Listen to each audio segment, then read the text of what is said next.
Friday night lights. Roaring V8s kicking up a storm in the night.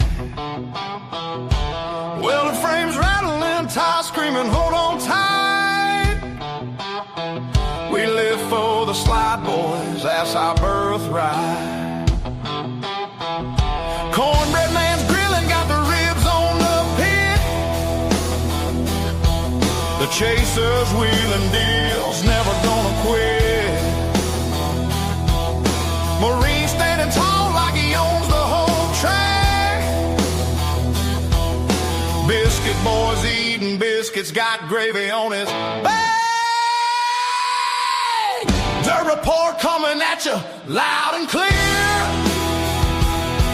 Talking slide jobs, wrecks, and racing gear. From the high banks to the flip-flop falls, we interview the kings of these southern walls. Slide them sideways, kick up that dust cloud high. Dirt track heroes riding under neon sky. Midnight rider howling, Hot Wheels burning rubber. Desi calling the shots, ain't no other.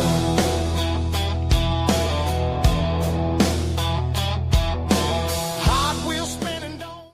All right, we are in. We've get the song off of there. We were just before we get going tonight with our guest, we have storms in the area as we're now recording this. When you hear this, during the recording of this, though, in about 13 minutes, the area about 8 miles south of us is predicted to get 70-mile-an-hour winds, 50-mile-an-hour wind gusts.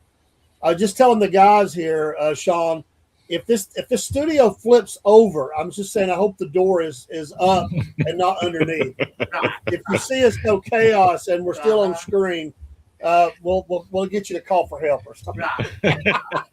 Fair enough. We don't usually have this type of intensity of storms. No, we don't. Although I'm sure, I guess it's Kansas City and Tornado Alley. Is that kind of in that?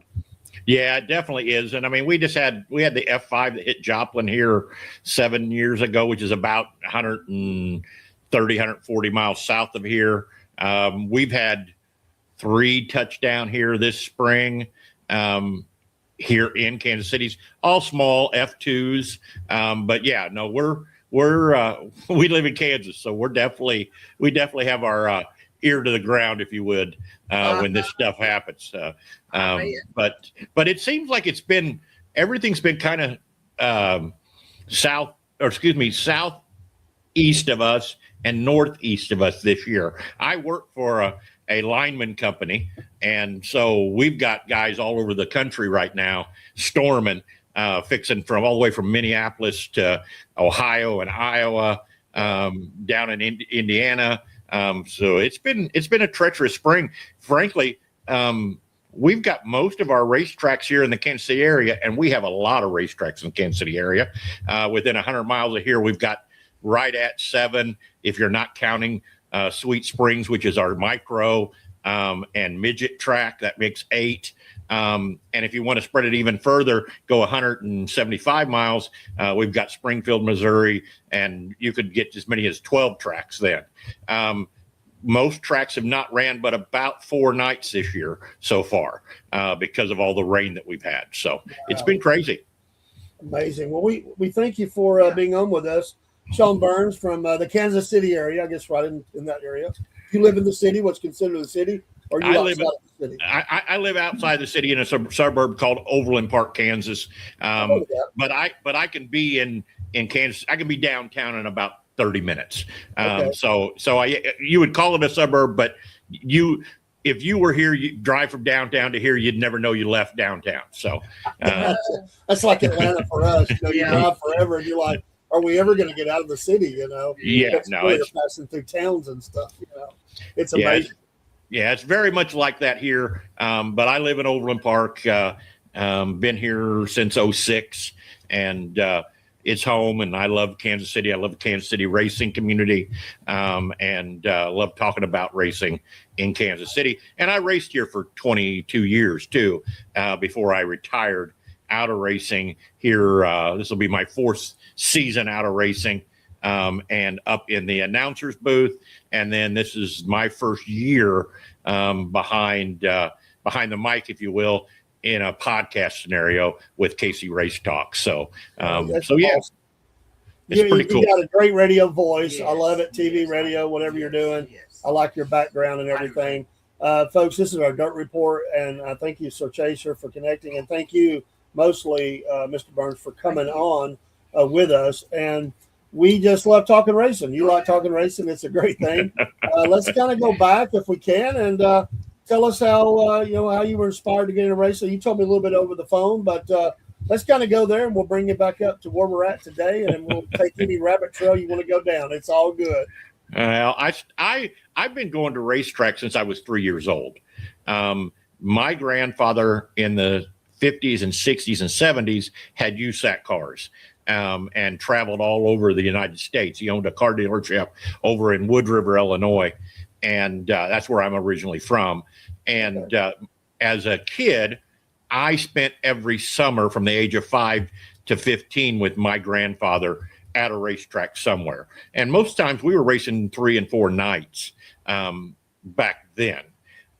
Godfrey Speedway, I-55, Farmington, all those big racetracks that you hear about there in the St. Louis area.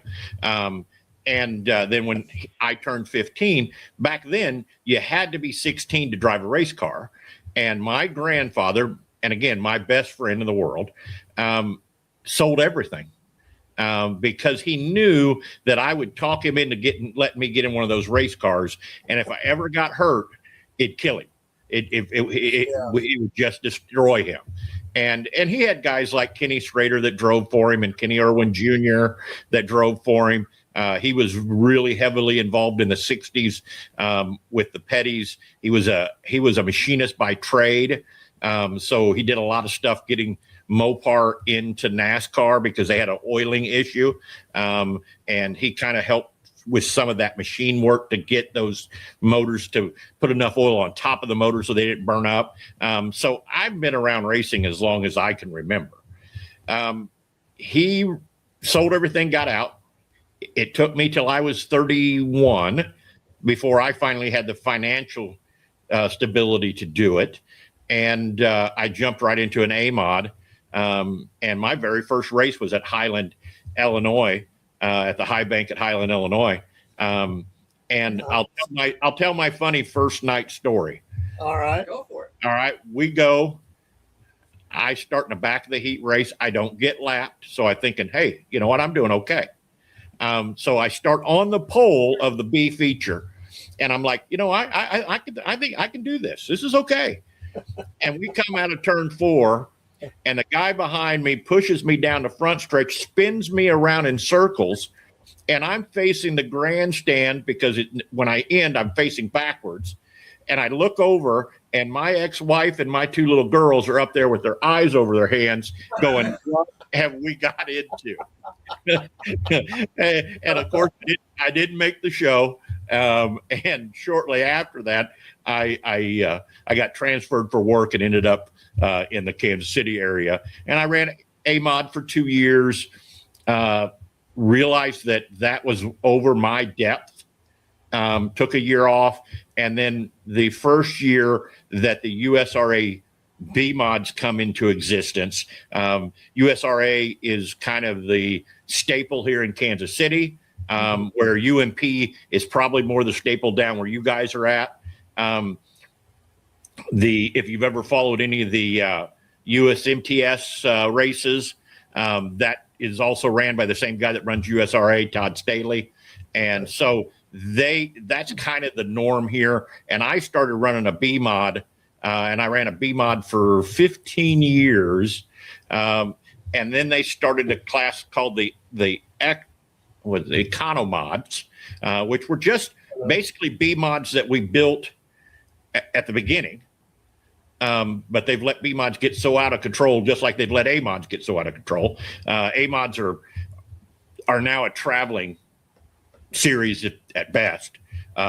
Even though we're trying to we've had some great A mod racers come from Kansas City. Clint Boyer being one of them, made it up into the NASCAR ranks. We've had guys like Terry Belevins that actually led a lap at Daytona 500, made it into NASCAR, because at one time in Kansas City, there was a racetrack called I-70, which was a half-mile asphalt track. Right. And a lot of guys came through I-70. Jamie McMurray came through I-70.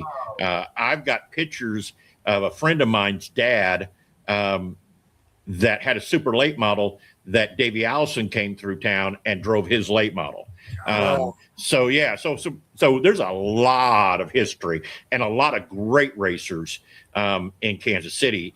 And I've been lucky enough to be involved with the Central Auto Racing Boosters and the Hall of Fame a little bit here in Kansas City. So I've gotten to know a lot of that history. And there's some guys here. I mean, Larry Phillips and Terry Phillips and all those guys run through here all the time.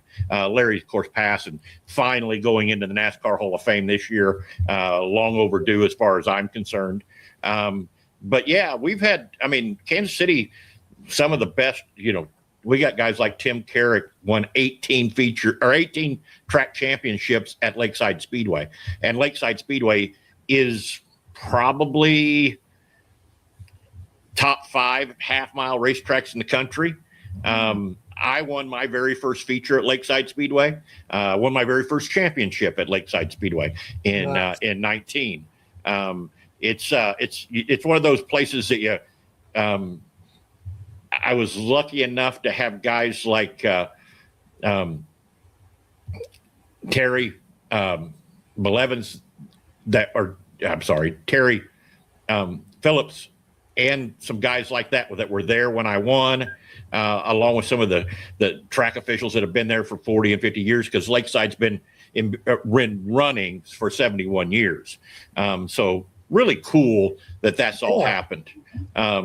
And then I ended up, they did a kind of a regional racetrack deal where they ran 7 racetracks, kind of ran a series together.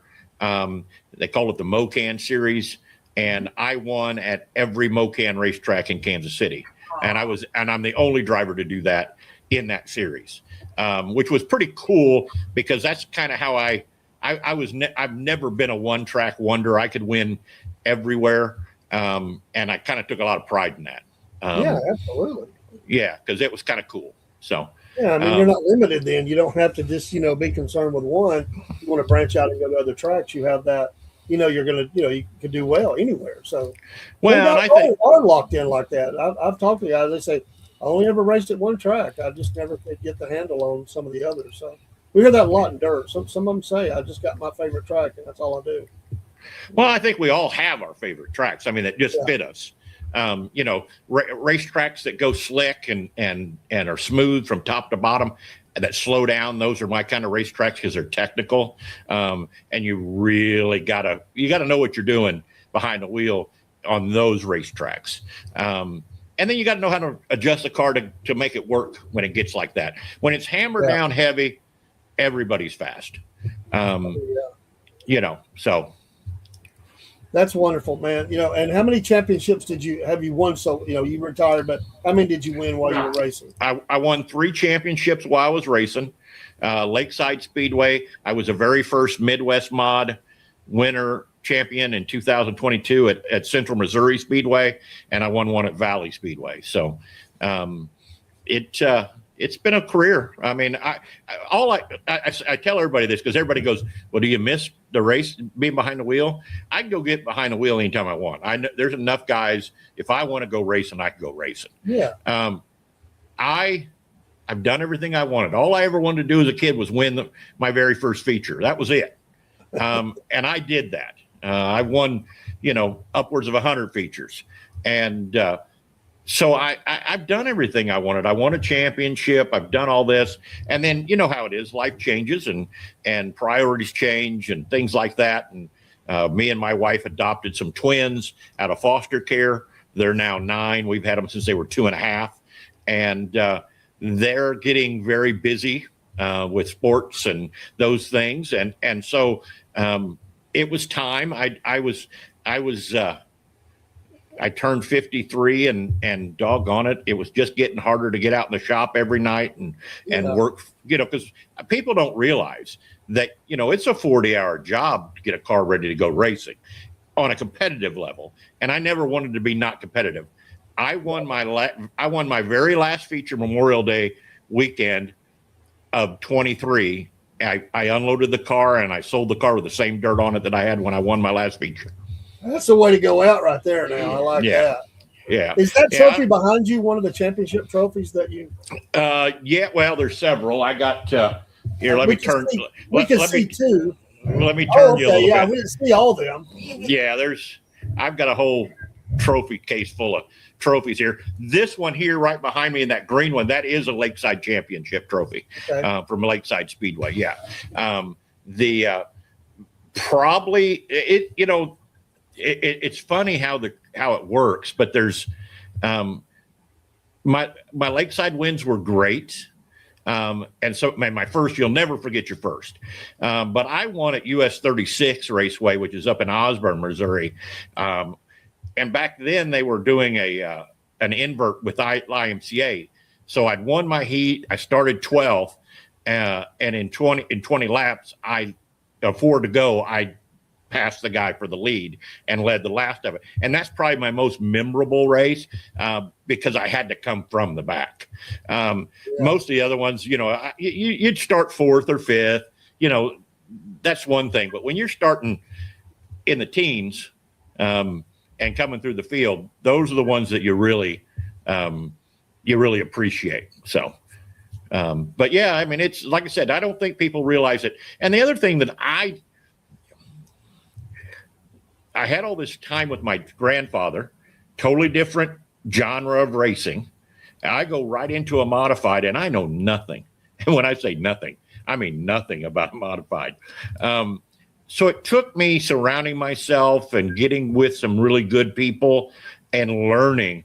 And I get these kids all the time, they'll message me and go, well, I'm thinking about getting into racing. And I'm like, yeah, well, you need to go work on a crew for 4 or 5 years, or 2, at minimum of 2, and at least understand the basics, understand what it takes to scale a race car, take what it takes to find your roll center, those kind of things.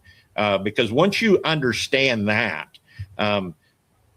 once you get a baseline on a race car, they're all pretty much the same, and then you can adjust from there, very small increments. And that's really how you get fast. Yeah. Hey, 1 second, my friend. You're fine. All right. Shawn, you were talking about working on the cars, getting some experience. And I've talked to people that, sometimes as a young man, they would just work on learning how to tighten tires or something. They started out just basic, like you said, learning how to get some things done, turning a wrench, learning how not to get in the way, be productive, and just kind of go there. And that gives them a lot of experience down the road when they're trying to figure out what's going on with a car. Yeah, there's 10 ways to skin a cat, and everybody does things a little bit different when it comes to racing. But you need to understand some basic terminology, what stagger is, what lead and trail are, kind of how the car works itself, what a spring does, what a shock does, that kind of stuff. Yeah. And you get that when you are a member of a crew, when you got a racer that's going, okay, this is what we're doing. The car's pushy here, or it's tight here, or it's loose here. What do I need to do? And in the modified world, there's so many things you can change. So, you can change a J-bar, a bar angle, a spring, or a shock. You can stagger. There's lots of things you can do. So understanding that before you go, okay, I'm going to buy a race car and go try it out. Because let me say this. I never had a problem with a guy that would go buy a race car and go, hey, I'm going to go racing. We need all those guys. Okay. I had a problem with a guy that didn't have enough funding to pay his light bill and maybe wouldn't be back next week after he tore us all up trying to learn. And so we've all been there. We've all spun out in front of the field and taken out good cars and cost people money. But you got to keep coming back because that's the only way you're going to learn. And so those are the guys that frustrated me a little bit is, I got my tax return back and I'm going to go racing. Well, it takes a lot more to that than to keep it going every week. And luckily I had some great partners and great sponsors and that kind of stuff, but that's a whole nother job. And luckily I had a wife that was all about that. So she was very good at that. But it's crazy. I talked one of the drivers and he said he got into it kind of late. I mean, he was a military guy. And he got into it in his 60s and he raced for quite a few years, I think till he's 71 and stepped out. He didn't work on the car. He got people to do it though, but he got good people. He got some people who knew what they were doing. And he was challenged to trying to figure out how to tell them, what to do. He said, I was never running in the front. He didn't try to, he tried to make sure he didn't wreck anybody. And he was getting better and working on it as he went. And age kind of got to that point where he just said, I think I'm done, but he's still a fan. But there are people who they buy it and buy the crew and they don't work on them. But I think having paid those dues, if you want to say it that way, it's going to make you better in the long run because you're just going to, every little sound, every little thing, every little vibration or whatever, you're going to understand it more if you've worked on a car and kind of understand how this whole thing works. To my way of thinking, I've never raced, so I'm going only by what I think, and you would know much more. But I think there's definitely some truth to that. I think it gives you an appreciation for your equipment and how to take care of your equipment. Because, I went through a time where I was really amped up and I was tearing up a lot of stuff and we were never getting any faster because I was tearing up a lot of stuff. So we never could get a true baseline to say, okay, here's where we start. Now we'll make changes from here until I finally surrounded myself with some people that said, okay, these are some things you need to do. You need to chew some gum. You need to sing a song when you're in that race car. You need to calm yourself down. I had a crew chief that's one of my best friend, and I'd come in and I'd go, man, we're really missing something, and he'd go, well, what can't you live without? You can make one change. That's all you can make is one change. Where I would change 5 things and throw the kitchen sink at it, and never really knew what I was doing that was working or wasn't working, if for that matter. And so Kenny was great for me in that he calmed me down. He kind of, because it's an emotional sport. You're going to experience the highest highs and the lowest lows in racing. Sure.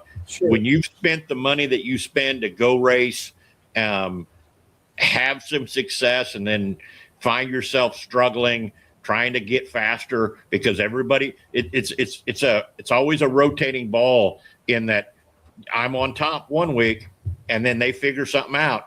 And now I'm going to have to figure that out too. And you're constantly changing what you're doing. I did an interview, probably my 3rd or 4th last feature.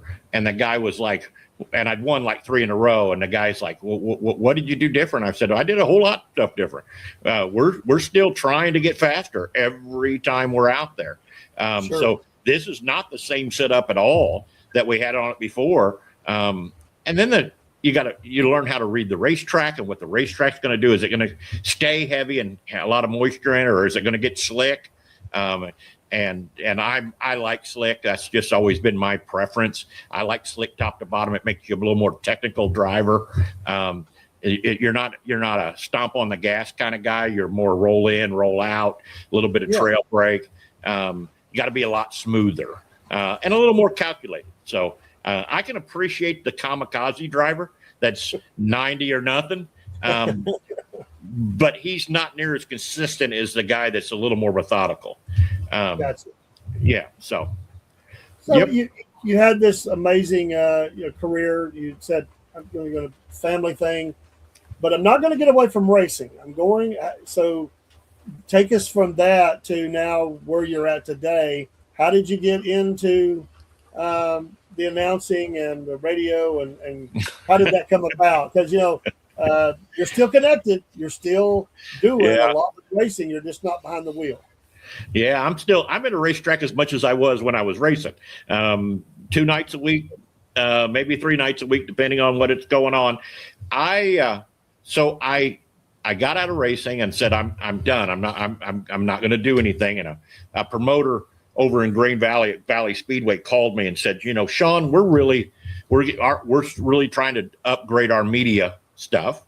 And all the race car drivers and all the terms, and we would like you to come do a little podcast for us and do interviews at the racetrack with the drivers. Nice. I said that works for me, because then I don't have to be there. I can do 5 or 6 interviews on a Saturday and not be there for 3 weeks, or when I wanted to be there. And so we started that off in 2023. Yeah, 2023. And about 7 weeks into the season, their announcer, guy named Greg Clemens. Greg Clemens owned a racetrack at one time, was a racer at one time, had announced down at Electric City in Butler, Missouri, went home and decided he was going to go meet his heavenly father, didn't wake up. And so I get a phone call at 2:00 in the afternoon and says, "Hey, Shawn, can you come announce at Valley?" And I went, sure. I ain't never announced, but okay. And so luckily I had a guy named Ray Cunningham. We had the MRA, the sprint car, the non-wing sprint car series was at the racetrack. And I got to announce with him. Really helped me because I'd never announced. And so then I started getting better and better, started investing, and kind of, the guys from Iowa are really, really good announcers. So I started listening to them and picking up little things that they say and that kind of stuff. And then figure out how to, as the tours would come through, they always bring a pretty good announcer. And so you really watch those guys and how they organize themselves, what they use. Is it a laptop or an iPad, or is it My Race Pass? Because everybody's using My Race Pass now from scoring standpoints. I have a database now of over 1,000 race car drivers with their sponsors and who they are, that I can literally hit I can plug in their number and it pulls up everything about that driver right there on it. But it's been work. I mean, this whole announcing thing has been work. So I announced at Valley for 2 years. And then I went to US 36 on Friday nights that second year. And so I'd announce at US 36 on Friday nights, and then Valley on Saturday nights. And then I had made the decision that I wanted to do something in the podcast world. And I eventually someday, and I say someday, it's happening already. I'm getting more guys reaching out to me now because I'm kind of the voice of Kansas City, if you will. I've called it Lakeside Speedway. I've called it Butler or Electric City Speedway. I've called it Nevada Speedway. I've even been to the Sweet Springs, and I'm going to be back at Sweet Springs next Saturday night with the Midwest Lightning Sprints because I have a short schedule with them. I got 10 races I'm calling for them. They're a traveling series that doesn't have an announcer that needed an announcer. And I know the promoter because he's one of my sponsors of my show with Rod and Supply. And so I was talking to Bob. He was on the show. And I said, Bob, the one thing you're missing, because you go to a different racetrack every week. and you may go to a racetrack twice in a year, but that's all you go. So the local announcer doesn't know who your drivers are, and you need an announcer. And he says, well, would you do it? And I said, sure, I'd be happy to. So I've been doing that on top of it. I may, and I say that I have a podcast tomorrow night for the Mike Tanner Memorial Race. Mike Tanner was a race car driver that unfortunately passed away from his injuries from a explosion that we had downtown Kansas City, where the gas line, and he was burnt 80% of his body and lived many years, but then eventually went in for a gallbladder surgery of all things, but the complication from his burns, he ended up passing away. And so they have a memorial race up there at I-35 Speedway in Winston, Missouri, and I may be there. I don't know yet. I'll know tomorrow. And then I'll be at Nevada Speedway they have a Nevada Speedway is the longest consecutively running racetrack in Missouri. They've been open 63 years consecutively. And Wow. they have an announcer up there that I know pretty well, and he was a former racer, Andy Claiborne. Andy Claiborne's won in everything from a modified to a late model. Andy worked at Dirtworks, which was a modified chassis builder down in Walker, Missouri. Matter of fact, I was just at the Mike Clark Memorial at Electric City 2 weeks ago, announced it along with the Heartland Modified Series. So I'm beginning to get some, I don't want to say notoriety because that's not really what it is. It's just people appreciate the work I put into this field, and I'm really enjoying it too. But I'm hoping that I can do a little more traveling series stuff and not be a permanent announcer someday. That's kind of my goal. I don't want to be a high limit guy or a flow guy. That's not my, but there's enough local, and I say local, travel 4 or 5 states series. We have the Heartland Modified Series, the Heartland Late Model Series, the Rev Late Model Series, the Lake of the Ozark Late Model Series. There's lots of those kind of regional touring series that I'd eventually like to. And hey, if Flo wanted to call me on a Friday night for high limit at Lakeside or one of those places, I'd be happy to do some guest stuff too. But yeah, I mean, I feel like that's my new passion. And I feel like it's needed. It's why I started the podcast that I started called KC Race Talk, where we focus on 7 local racetracks in Kansas City.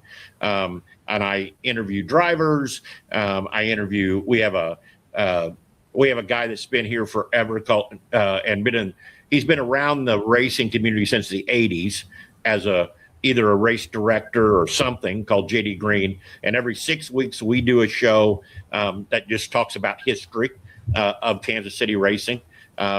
Because I'll give you a fun fact that most people don't know. AJ Foyt, the great AJ Foyt, won his very first midget race in Kansas City. A lot of people don't know that. At Olympic Stadium. No, I didn't know that. Yeah, I didn't know that. Yeah, at Olympic Stadium, which is no longer, because it was right downtown. But yeah, at Olympic Stadium, he won his very first midget race ever, which was actually his very first win ever, right here in Kansas City. So Amazing. Yeah, it's great to have that history, and you don't lose it. You keep passing it on, and I think that's great. One question I have: when you're doing the announcing, do you have any help? Does anybody help you, or you just have all that information coming at you and you're giving it out? Is there someone that helps you as these things are kind of, they're getting their laps in and all that? Is there anybody that helps you, or are you just doing all this by yourself? It depends on the racetrack and the series.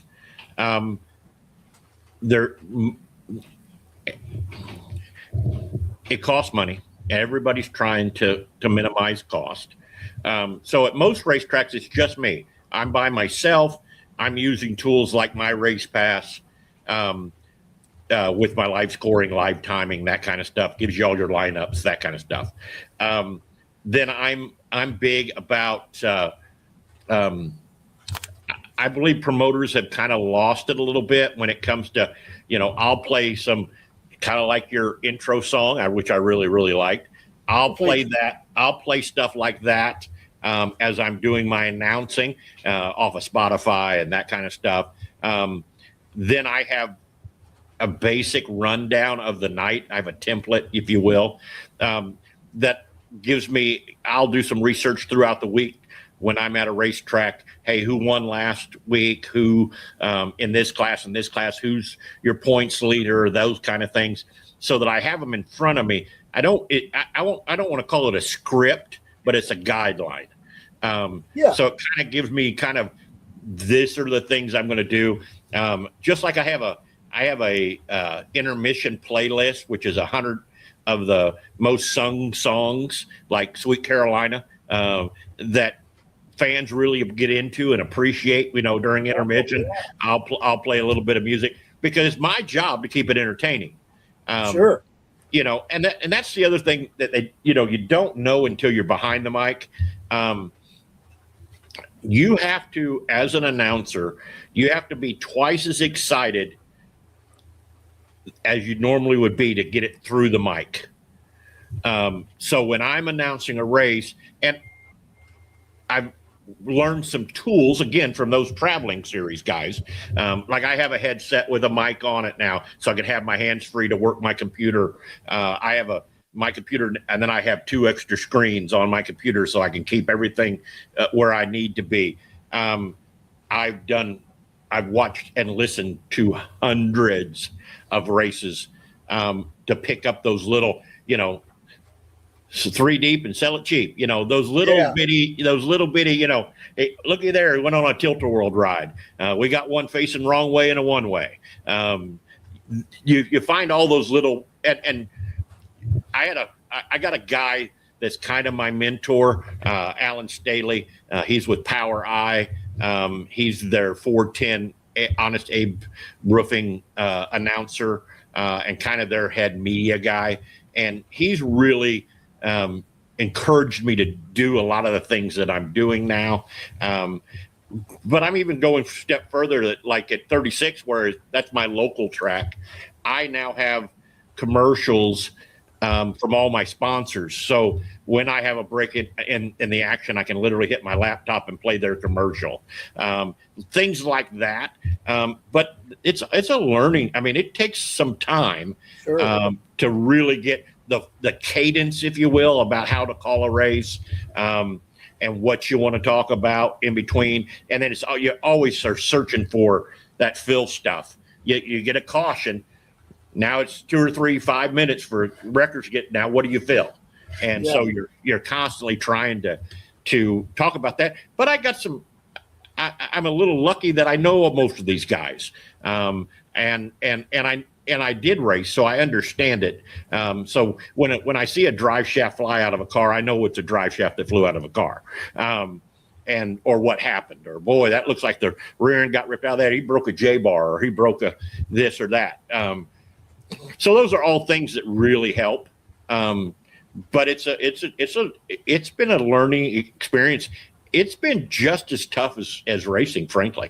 Because I don't want to sound arrogant, but I never raced to run second, and I don't want to announce to be not the best announcer. So I really work hard to be that announcer and to really be that guy. And we've had some legendary announcers in Kansas City. Bob Libby, which passed away from cancer here a couple of years ago, one of the best announcers I've ever heard. Rick Staley.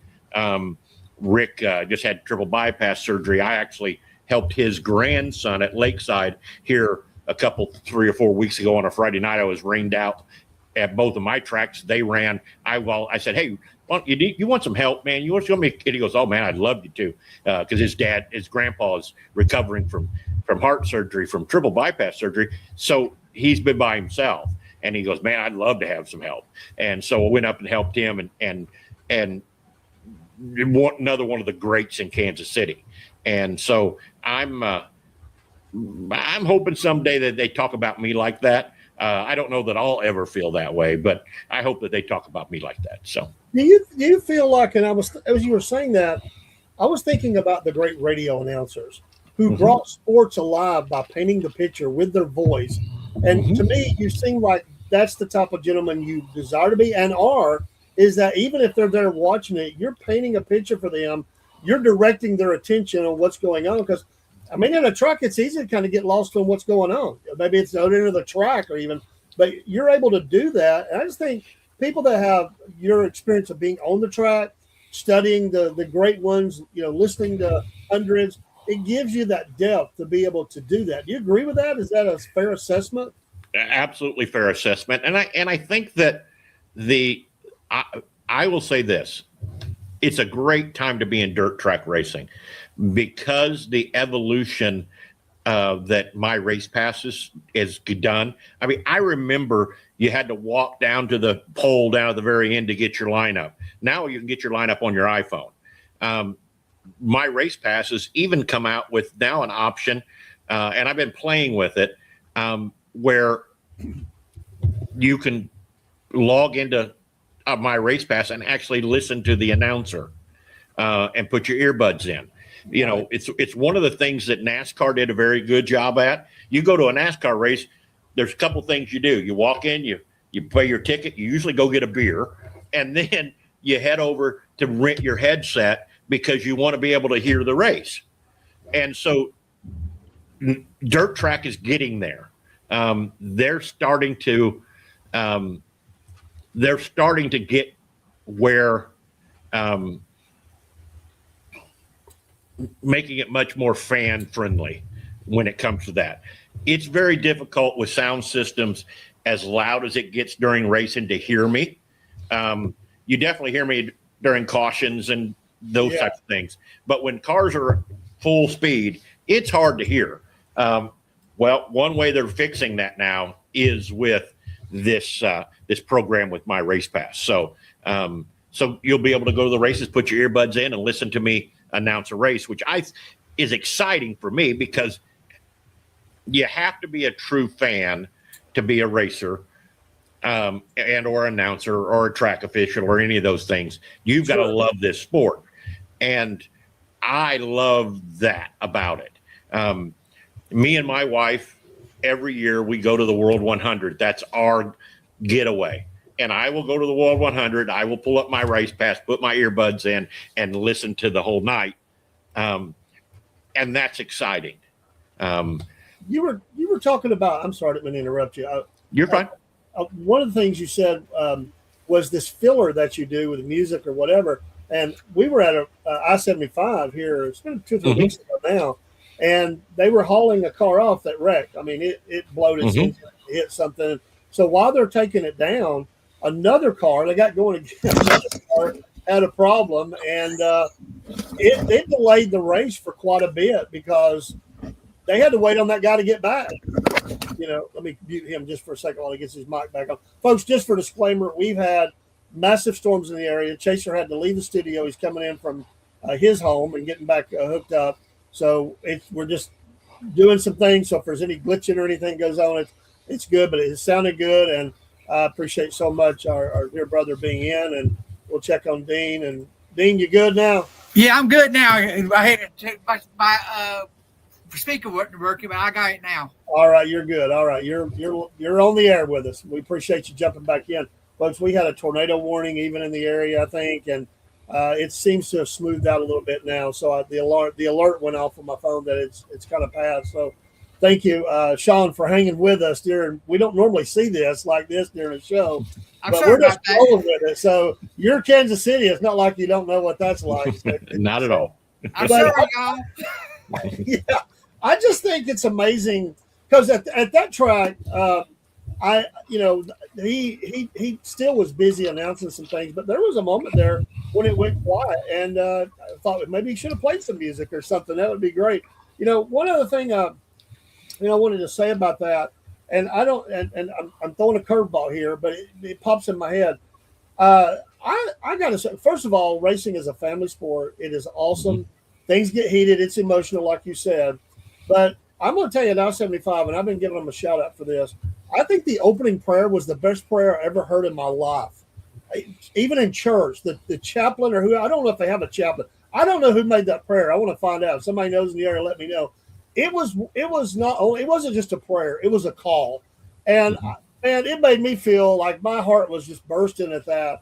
And still down at the old racetrack, they have stopped it at football games. They've stopped all this stuff around here. But at racetracks, baby, we're still doing prayers and scriptures and all that, and I'm thankful for it, man.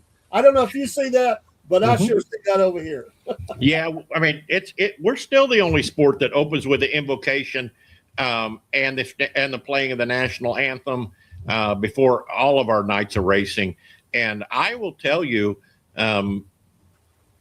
there's been a couple racetracks that I have watched that have given refunds out to people that didn't want to stand during an invocation and or the national anthem, because we're God-fearing, country-loving patriots, if you will, in the racing community. Right. And it's you hit it on the head. We have a club. It's called the Central Auto Racing Boosters. I was president for a while, and it's all about promoting racing. And we do a banquet every year, and we have a family award that goes out to a family in the racing community here in Kansas City every year. It's when you announce that one, it starts out with family is racing. And we are a big family, dysfunctional at times, but we are a big family. And when somebody's down and out, somebody's hurt, somebody's went through some tragedy, we're the first to jump in and help out or loan a part or do whatever. I've seen it. I loaned a part to a guy one night at a racetrack. He broke something, and he beat me by 2 points in the track championship. But that's what we do. Sure. I'm very proud of that when it comes to our sport, and I think it's what makes our sport unique. Are you part of the MRN or PRN team? No. No. And that's the one thing you go south of the Mississippi east of the Mississippi, and there's so many more different groups. So, a lot of UMP with the modifieds and the stock cars, where you come west of the Mississippi and you run a lot of USRA and then IMCA. It's one of the few racetracks I haven't been to yet, is Boone. I want to go to the IMC Nationals. I haven't been yet. But that's one of my bucket list racetracks. I've raced in Wynot, Mississippi, at Wynot Racetrack. I think that's about as far south as I've ever raced, all over Missouri and Kansas, and a little in Iowa. And so I'm still trying to make my rounds to those. I haven't been to Belleville. I want to go to the Belleville, Kansas, for the Belleville National Midget Race, because that's a big one. And then, like I was telling Cornbread, we go to Eldora every year, me and my wife, for the World 100. I think it's the best racing weekend of the year.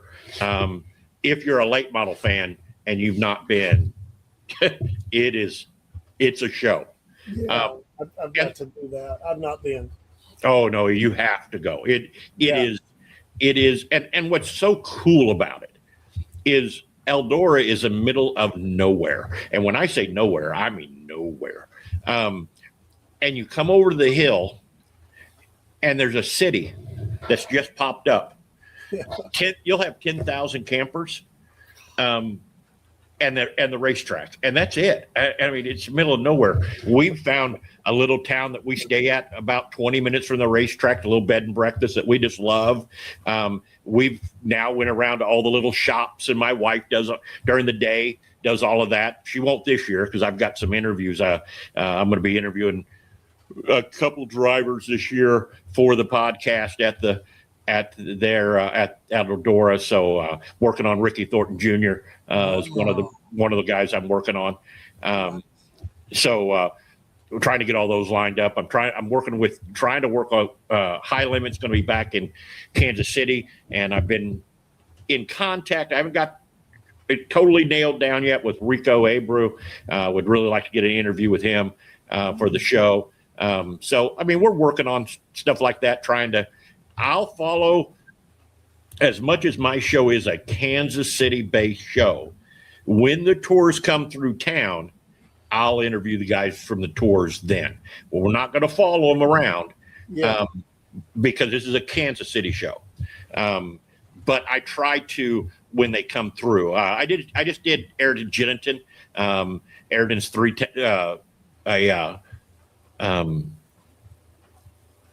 third generation racer, excuse me, runs with the Power Eye Honest Abe's 410 series, and actually just ran sixth with the High Limit up in South Dakota. So it does go out and run that series a little bit too. So yeah, we've got some. I mean, if you've not been to Kansas City for some racing on a Friday or Saturday night, you don't know what you're missing because we've got some of the best in the country. Awesome. Yeah. Shawn, when does your show air, the podcast? When does it air? Because I really want to listen and follow you. And man, I'm excited. You got me excited. You know. Yes, me too. We're venturing out. We've interviewed a couple of folks up that way. We're really just getting into that. Not to get on your territory. We just trying to talk to people and learn more about racing across the USA. We're Southeast, but we've been into Canada and we've done some different stuff. But when is your show on? Well, right now, you understand how this is. I am learning. I am 55 years old, and I am not a techie, and I'm learning. So everything I post is on my Facebook page, and I try to post every Tuesday night at 9:00 is when I try to post. Now we're getting a little bit more followers, I just hit 2,600 followers, I think it was, on the Facebook page. My nice. YouTube's over 1,000 now, and my YouTube page, I post every show on it, so they can go back and watch it. Now I'm getting ready to go to Spotify and Apple next week, or at the end of the month. When that happens, I'm going to have a time, and I think that time's going to be 7:00 on Tuesdays, and I'll just redo my interviews. I don't do anything live. I do everything recorded. That way I can edit it, put all my commercials and that kind of stuff for my sponsors and all that involved. So I'm still playing. I mean, we're still 28 episodes in. We're still a baby when it comes to this, but I'm having great success, great viewership. Yeah, man, I think you're killing it. When I started with nothing, no equipment, nothing. Is this going to be a hobby? What's it going to be? I got really serious about it a few months in. We're getting ready to do a new upgrade because we pour anything we can back into it and make it better. We're on a lot of things. We're ready to go to next steps ourselves with the app and whatever. But I just love what you got. I just want to ask, is it KC Race Talk on the Facebook and the YouTube? Is that what it's called? That is correct. I'll give you a follow. You're going to pick up some follows from the crew here. We'll encourage everybody to do that. And if you have any merch that you sell now or in the future, let us know, and we'll definitely buy something I had or something from that to help with the cause. But yeah, we want to make sure that we're doing that. And I want to tune in, so that's fine. I'll just go to you. I'll look at your YouTube and get notifications up. That'll let me know. I look forward to listening to a show now. And then I want to listen to you call a race, on those areas that I can do that. I want to I want to.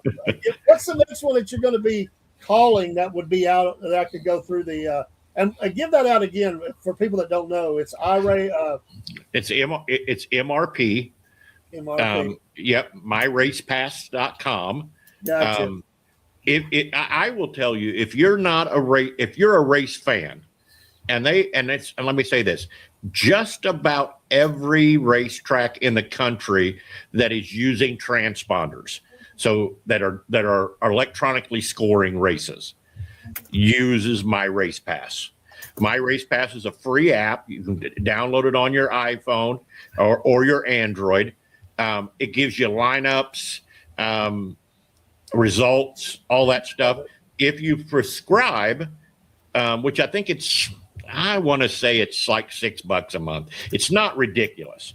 Then you can get live timing, live scoring, and all that kind of good stuff too. So when you're at a racetrack, you can also then, if that racetrack has opted to do it, you can listen to the announcer through their computer. It's about a 1.5-second lag. But like I just listened to Eagle Raceway the other day because we weren't racing, we were rained out, and I watched it on live timing and listened to it because it wasn't on Flow or I don't remember who it was on, but I didn't have that script. I have Flow and I have Dirt Vision and I have Racing Dirt, but it was on. I want to say it was on Start to Finish or something like that, because streaming has become such a huge deal in the touring series now. Sure. Yeah, it's a big deal. So, and that's good. I mean, that is so good. No, it helps the racetracks immensely. Yeah, absolutely. And we're going to run out of time here. And I hope you'll have time to come back. I know time is a hard word, but I'd love to dive in a little deeper. But I can't let you get away without you talking a little bit about your Kansas City Chiefs. I see the helmet behind you. Hey, I'm a diehard Falcons fan over here. You know, I've been mad at them for the last year, and Dean's giving me a hard time. But Yeah. my AFC team has always been Kansas City.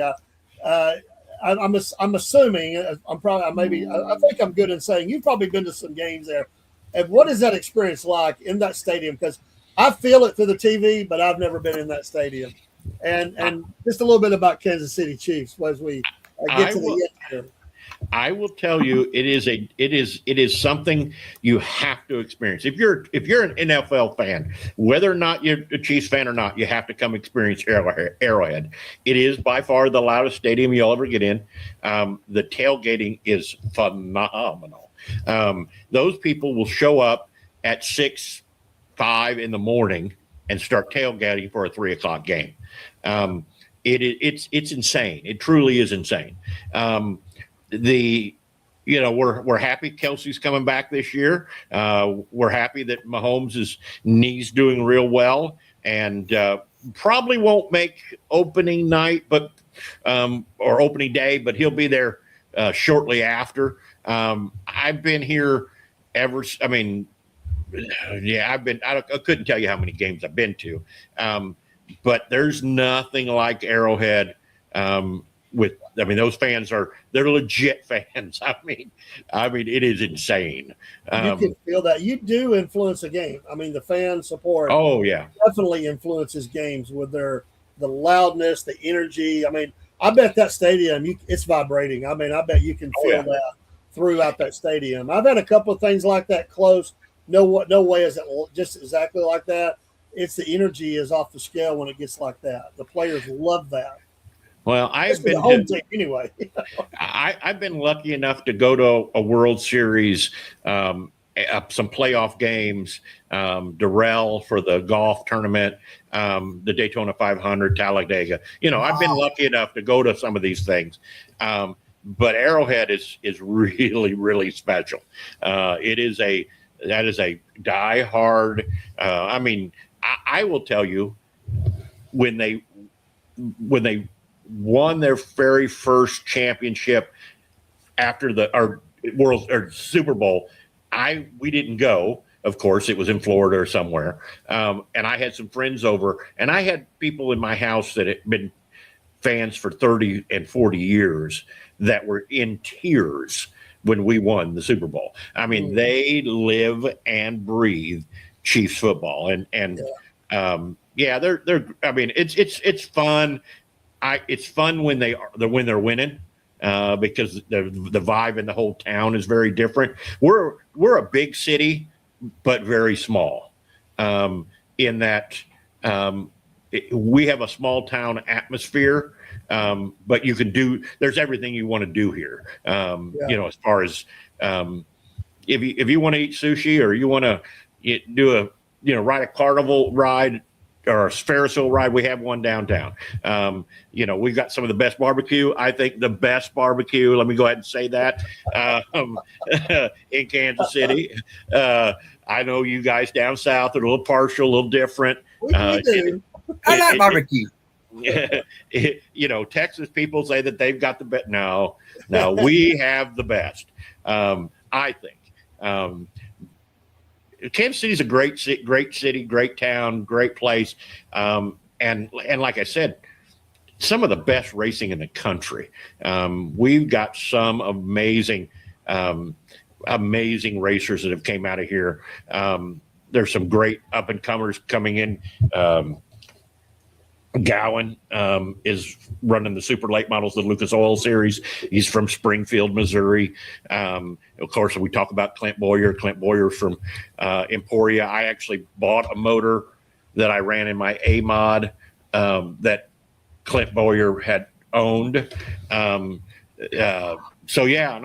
got some. It's a pretty cool place. If you ever get a chance, Friday night, Lakeside Speedway or US 36 Speedway. Either one of them, you'll never go wrong. On Saturday nights, you've got Central Missouri Speedway, I-35, Nevada Speedway, and Valley Speedway. If you're an open wheel guy, you want to go to Valley because we have a lot of sprint car racing there. If you make it up to Kansas City, this is a great place to be. I've been there once. I was speaking at a church across the river, but love the area. Thank you for giving us the picture of all that, the energy. I've learned so much, and I'm looking to learn more. And thanks for taking your time. And I wish you Godspeed on all you're doing. And that's exciting what you've got going on there.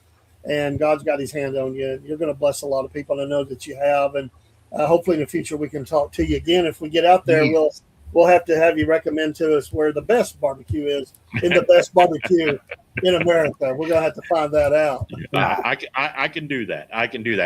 Hey, can I give a shout out to you can follow me at KC Race Talk on Facebook and KC Race Talk on my YouTube channel. And I couldn't do this without Rod and Supply.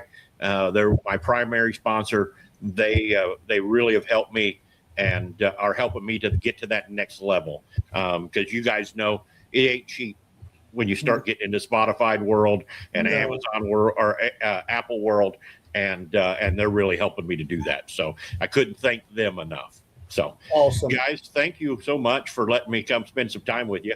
I really appreciate it. Reach out anytime. I'm happy to talk with you anytime. Okay.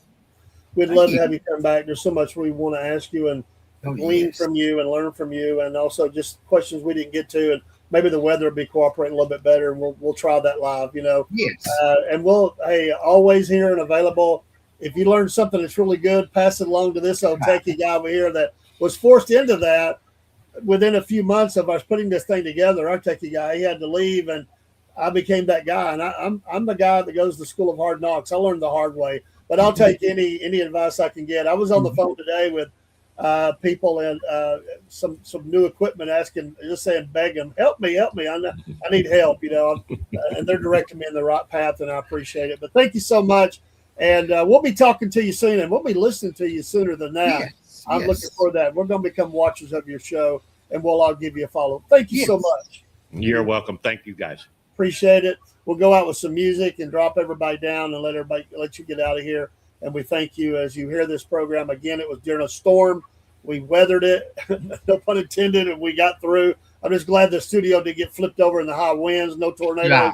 And we're just thankful to be here. I'm glad Chaser made it home safely. Thank you, sir. Thank you. Folks, we'll see you at the next time on the Dirt Report or the SFP racing hour. Hot wheels spinning donuts just to show his flair. Midnight rider sneaking past like he don't care. Jess has got the mic asking how'd you wreck so bad. They laugh and tell stories about the times they went mad. We got moonshine wisdom and tire smoke tales. From late model flying to street stocks on rails. Biscuit boys yelling past the hot sauce, y'all. While Marines planning strategy, standing 10 feet tall. Your report coming at you loud and clear.